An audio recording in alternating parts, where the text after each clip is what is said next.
Good day everyone! Welcome sa Term and their Good Governance Rank Group 5. Ako pala si Gutlay Alex Jr., ang leader nila.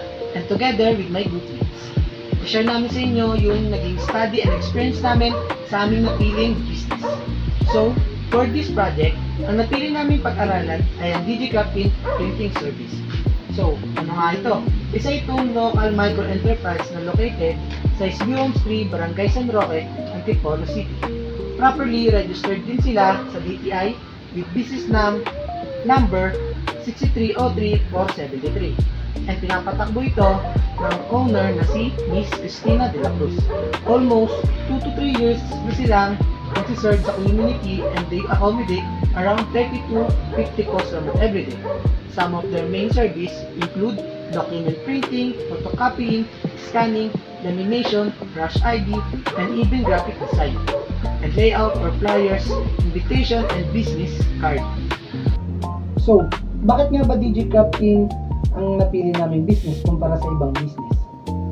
Una sa lahat, nakita namin na importante yung role nila sa community ng SB Homes 3. Isa sila sa mga go-to place ng mga students, residents kapag may printing or document need sila. Malaking tulong sila sa subdivision namin. Mga school project, requirements, or important document na kailangan natin agad, tulad ng rush.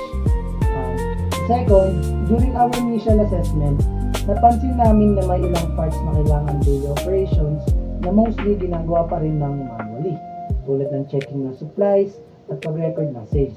Although nagagawa naman nila ng maayos ang kanilang operations, then nakita namin na may opportunity pa para mas mapadali at maging organized ang kanilang system gamit ang simple and digital tools.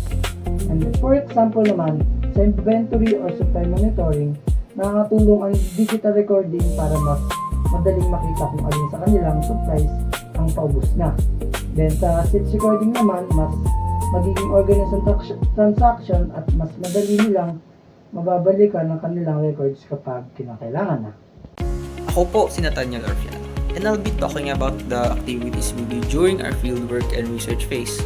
Before we went to interview the business, we did some preparation first para siguradong maayos at tama yung proseso namin. We set a schedule with our partner business, we made a list of questions na gagamitin namin sa interview, and we made sure na tugma ito sa goals ng aming research bago kami pumunta doon. Nag-usap-usap din kami as a group kung ano yung mga dapat naming tanungin para hindi kami mahirapan pagdating namin doon. This part was important kasi ayaw namin masayang ang oras ng i-interview namin at gusto rin namin makakuha ng information na talagang makakatulong sa amin. When the day of our activity actual visit came, we started our interview with Miss Cristina de la Cruz. Siya po yung owner ng DigiCraft. This is what we call our partner onboarding and needs assessment interview. Sa interview na ito, gusto namin malaman kung ano talaga yung nangyari sa kanilang operations. Anong problema nila at saan namin sila pwedeng matulungan. Before we gave any suggestions, we made sure na komportable si Miss Cristina. So, before we ask any more questions, nag-usap muna kami about the background ng negosyo niya, kung gaano nakatagal ito at paano ito nagsimula. Our main goal was to understand the current situations ng business in 4 parts: business operation, digital readiness, training needs, at governance alignment. We look at each one carefully dahil kailangan muna namin maintindihan yung totoong sitwasyon bago kami magbigay ng recommendations. We didn't want to just suggest things kung hindi naman talaga alam yung buong picture ng negosyo nila. So what were our findings? First, sa operations and supplies management. We found out na kapag sine-check nila yung stocks ng paper, ink, at ibang supplies, manual pa rin talaga ang ginagawa nila. They don't have any app or system na ginagawa para i-track yung inventory nila. Ibig sabihin, physically nilang sine-check lahat ng items, one by one. Kaya minsan, mahirap para sa kanila malaman kung kailangan nila mag-stock at posibleng maubusan sila ng supplies nang hindi inaasahan, lalo na kung marami silang orders na dumarating. As for sales and recording, they already use Microsoft Excel. Pero malaking part pa rin ng records nila ay gawa sa paper or manual list.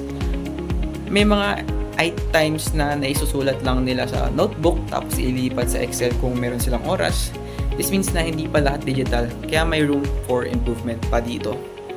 Lalo na kung gusto nilang mas maayos at mabilis ang pag-recording nila. Second, aside is digital marketing naman. They already have an official Facebook page na ginagamit para mag-post ng updates. Pero based on what we found out, they only post kapag may promo or announcement sila. Kaya minsan matagal bago sila magka-post ulit. As of now, they're not using any other platforms like Instagram or TikTok. Kahit alam natin na malaking tulong ito para mas maraming makakita ng negosyo nila. Lalo na ngayon na halos lahat nasa online na. Marami pang potential customers ang pwedeng ma-reach kung gamitin nila ang mga platforms na ito. Lastly, from the owner's side, Miss Christina shared na ang DigiCraft din ay pang extra income lang para sa pamilya nila. Hindi nila ito main source of income, kaya hindi nila masyadong meron pa sila ibang hanap buhay bukod ito. Because of this, it's not really a priority for them to make big changes sa branding or marketing. Sapat na daw sa kanila yung takbo ng negosyo ngayon dahil hindi naman ito ang pangunahing pinagkakakitaan ng pamilya. But she also mentioned na open siya and she wants to learn simple digital tools na makakatulong para mas maayos at mas mabilis ang management ng negosyo. Even though big changes aren't a priority for them, she's still willing to try new things. Basta simple lang and hindi mahirap gamitin. For us as the researchers, this was a good sign. It shows na may pagkakataon talaga para umunlad pa at willing silang makinig sa mga rekomendasyon namin. Overall, these findings gave us a clear idea of where we could really help them, and this became the foundation of our discoveries and insights. And with that, I'll now pass the presentation to Joseph Alvarez for our discoveries and insights. Good day everyone. Ako naman si Joseph Alvarez and I'll be sharing our discoveries and insight based on the principles and theories of good governance. And so, to better understand the business, we applied the Woods model of corporate social performance. So first, for the institutional level or legitimacy, nakita namin na legal and properly registered ang DigiCrafting through their DTI registration with the business name number of 6303473. So this shows na ginagawa nila yung responsibility nila to operate properly and according to the law. So, moving on to the organizational level or public responsibility, they serve around 30 to 50 customers every day, which means they are able to respond to the everyday printing needs of students and residents in their community. Lastly, sa individual level or managerial discretion, practical yung approach ni Ms. Christina na pagmamanage ng business. Yung pagiging open niya to learn and use new digital tools is also a good example of leadership na willing mag-adapt and continuously improve. Aside from the Woods model, we also look at DigiCrafting using the 3Ps framework. Yung people, planet, and profit. So for people, they provide direct support to the community by offering accessible and affordable printing services. So for profit naman, since the business serves as an additional source of income for the family, having a more organized sales recording system can help them monitor and protect their earnings. And sa plant naman, through better supply monitoring, they can avoid overbuying and unnecessary use of paper and ink, which can help. So, looking at these different perspectives, nakita namin na one of the areas na pwede pang bigyan ng attention ng DigiCrafting is yung kanilang promotional materials and social media presence. Although the business is already serving the needs of their customers and operating properly, nakita namin na may opportunity pa to improve how they present and promote their services. Kaya nag-focus kami sa pag-customize ng isang promotional material na mas fit sa actual services and business information nila. Through this, we wanted to provide something simple and practical that can help them communicate their services more clearly to their customers. So for us, this also shows that good governance does not always have to involve big or complicated changes. Sometimes simple improvements that are aligned with the actual needs of the business can already make a difference.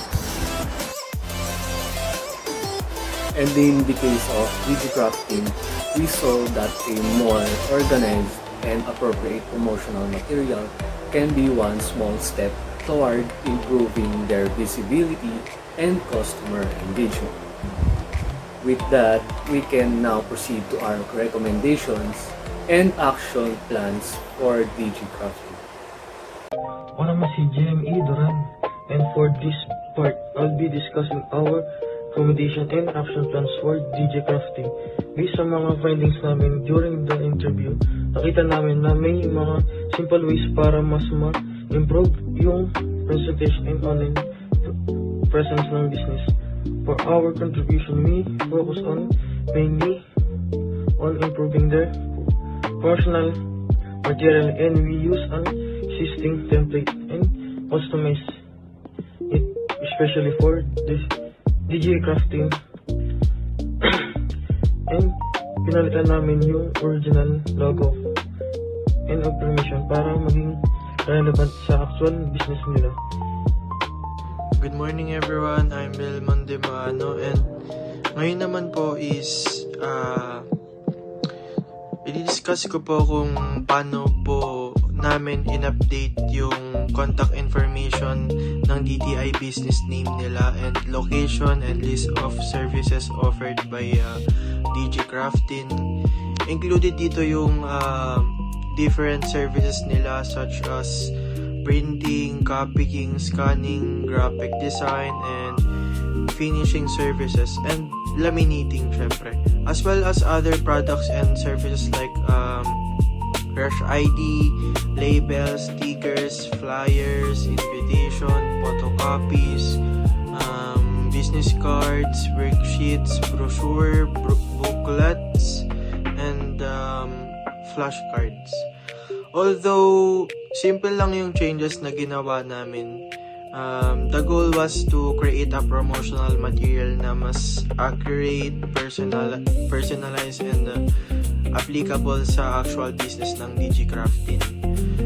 Through these, we can help them present their services in a more organized and professional way, which they can potentially use for their customers and social media promotions. So overall, our recommendation is to continue using simple and practical tools and promotional materials that can help improve their visibility, organization, and customer engagement without requiring major changes or additional expenses.